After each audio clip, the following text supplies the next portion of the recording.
Olá pessoal, tudo bem? Eu sou Janina Marticelli e vocês estão no canal Floricultura e Pastagens. E hoje nós vamos conversar um pouquinho sobre mobilidade de nutrientes no solo e na planta, para que a gente possa entender a melhor hora de adubação. Essa foi uma pergunta feita pela Amanda Ferreira no Instagram e a gente decidiu gravar um vídeo para poder responder para vocês. Segura a vinheta que o vídeo já vai começar.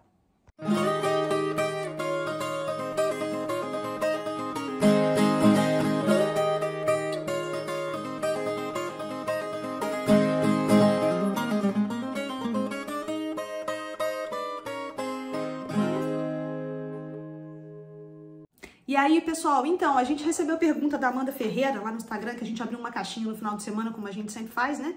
Aí eu abro a caixinha lá e deixo vocês ficarem à vontade para poder fazer as perguntas. E a Amanda Ferreira perguntou, professor, o que é essa mobilidade de nutrientes no solo e na planta? Porque a gente fala de nutrientes muito móveis e de nutrientes pouco móveis no solo, né? Essa pergunta ela é interessante porque ela ajuda muito a gente a entender, né? A gente compreender por que a gente utiliza, por exemplo, o fósforo no plantio e por que a gente utiliza o nitrogênio e o potássio em cobertura, né? Justamente por causa da mobilidade desses nutrientes. Mas o que é mais interessante é que, por exemplo, o fósforo, ele tem baixa mobilidade no solo, ou seja, ele não se movimenta muito como o nitrogênio e o potássio no solo, mas ele tem uma boa mobilidade na planta. Então, na planta, ele se movimenta muito bem. Então, nós vamos tentar explicar isso aqui para vocês em relação aos nutrientes, né? Então, antes da gente começar a falar da mobilidade, eu queria dar um toque para vocês em relação aos nutrientes que são considerados essenciais, né? Os nutrientes essenciais são aqueles nutrientes em que a gente caracteriza o seguinte: a planta ela não completa seu ciclo de vida quando um deles está faltando. O segundo item para a gente considerar um nutriente como sendo um nutriente essencial é o seguinte: ele não pode ser substituído por nenhum outro nutriente. Então, não adianta eu querer substituir porque não vai fazer o papel dele. E um terceiro ponto é que ele participa diretamente dos processos metabólicos da planta. Isso faz com que esse nutriente seja essencial. Então, nitrogênio, fósforo, potássio, cálcio, magnésio são considerados nutrientes essenciais, tá? E o que eu quero dizer com isso? A gente não pode deixar de fazer calagem e a gente não pode deixar de fazer adubação nos nossos pastos, porque a gente vai estar quebrando, né, essa essencialidade. Nós não vamos estar oferecendo para a planta um nutriente que seja essencial. Tá? Então, vamos lá. A gente precisa fazer a calagem para que essa calagem, então, neutralize o alumínio e que forneça também teores de cálcio e magnésio. E aí o solo vai estar, então, condicionado a receber aquela semente para se desenvolver no seu solo. Então, a calagem é o primeiro passo para que a gente consiga ter um equilíbrio de nutrientes e consiga atender às exigências das plantas, tá? Então, o que vai acontecer? Após a calagem, mais ou menos 90 dias depois da calagem, nós vamos fazer o plantio.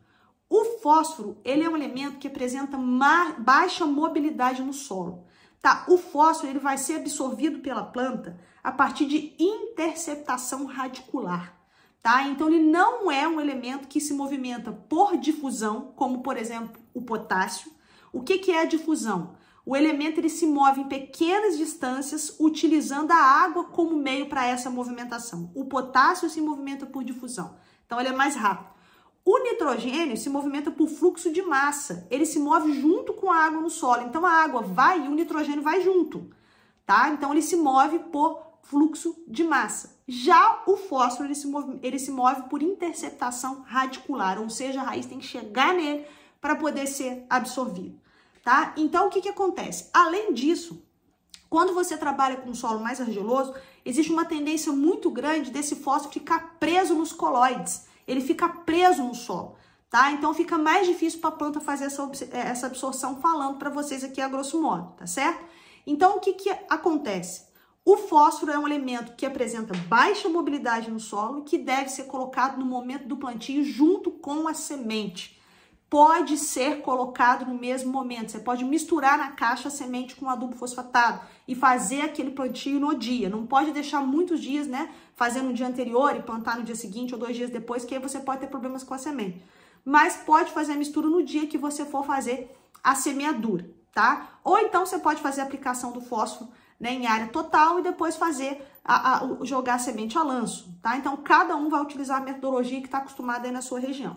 Mas é importante dizer para vocês que o fósforo é um elemento para ser utilizado no plantio. Porque a partir do momento que aquela semente germinar, aquela radícula sair, ela já vai ter capacidade de absorver aquele fósforo que não foi para lugar nenhum.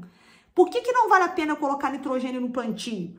tá? Porque ele se movimenta por fluxo de massa. Eu vou colocar o nitrogênio no solo, eu não tenho raiz para absorver, ele vai se movimentar com o fluxo da água, ele não vai ficar no ambiente. O potássio também, embora a perda seja menor que o nitrogênio porque é difusão e não fluxo de massa, ele também tende a fugir do ambiente, entendeu, gente? Por isso que quando a gente usa o adubo formulado NPK, geralmente a gente usa o 0 para o N e o 0 para o K, usando só o número do fósforo, tá? O adubo formulado, muitas das vezes, ele vai estar dando para a gente um desbalanço desses nutrientes, porque eu vou estar colocando mais de um nutriente em relação ao outro. Às vezes o super simples, separado, ou super triplo pode ser melhor para atender a exigência da sua cultura, tá? Mas os formulados têm funcionado também muito bem, tá, pessoal? Então, quando a gente for fazer adubação de implantação, olhar o número do meio, que tem que ser maior.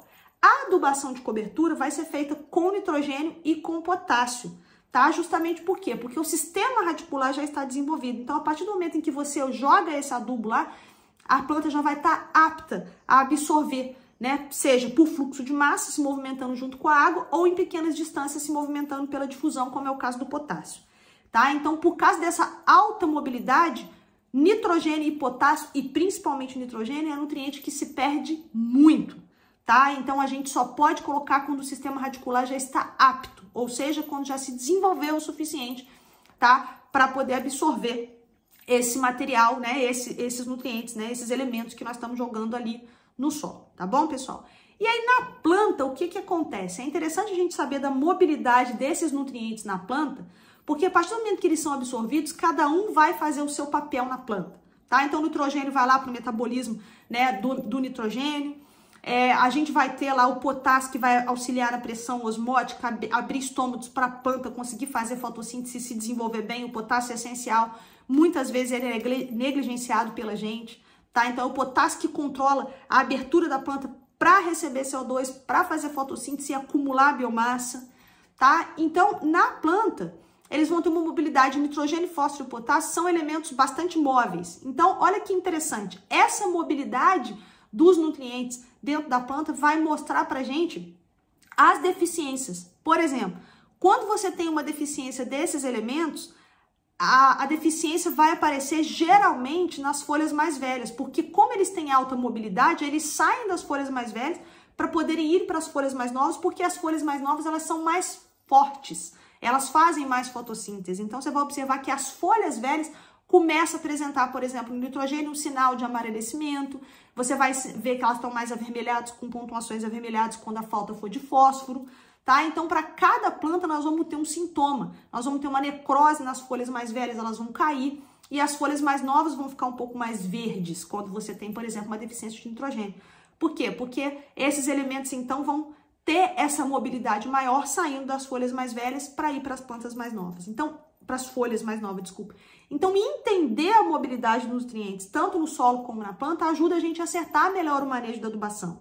Porque a adubação ela também tem que ser planejada, né? Então, por que a gente faz adubação de nitrogênio, por exemplo, na saída dos animais, né? Num sistema rotativo. Os animais saíram, a gente faz adubação com nitrogênio. O sistema radicular ainda está funcionando e vai ser capaz de absorver aquele nitrogênio para favorecer a rebrota. Então, o que acontece? Como a mobilidade do nitrogênio é muito alta, rapidamente ele vai estar sendo disponibilizado para as folhas mais novas se desenvolver, para os meristemas, para os pontos de crescimento, para então que essa planta se desenvolva melhor e rebrote melhor, tá certo? Então, essa baixa mobilidade do fósforo também faz com que ele seja imprescindível no momento do plantio. Não é que não adianta você não colocar fósforo depois. Olha, professor, eu comi barriga aqui, não coloquei fósforo no momento do plantio. O que eu faço agora? Não tem mais nada que ser feito? Não. Vamos fazer fosfatagem em cobertura. É possível que você faça aplicação de fósforo em cobertura.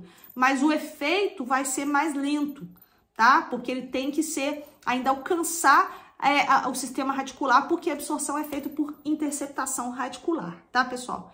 Então, entender essa mobilidade dos nutrientes é importante para a gente poder fazer as nossas estratégias de adubação. Então, primeiro, calagem, né, para oferecer cálcio, magnésio, neutralizar alumínio, que não é nem um pouco benéfico para as plantas, a gente tem que neutralizar. Depois, no plantio, o fósforo. Então, se for usar o NPK, o número maior tem que ser o do meio, do fósforo, tá? E depois, em cobertura, o nitrogênio e o potássio. Os dois números da ponta têm que ser maiores no adubo de cobertura.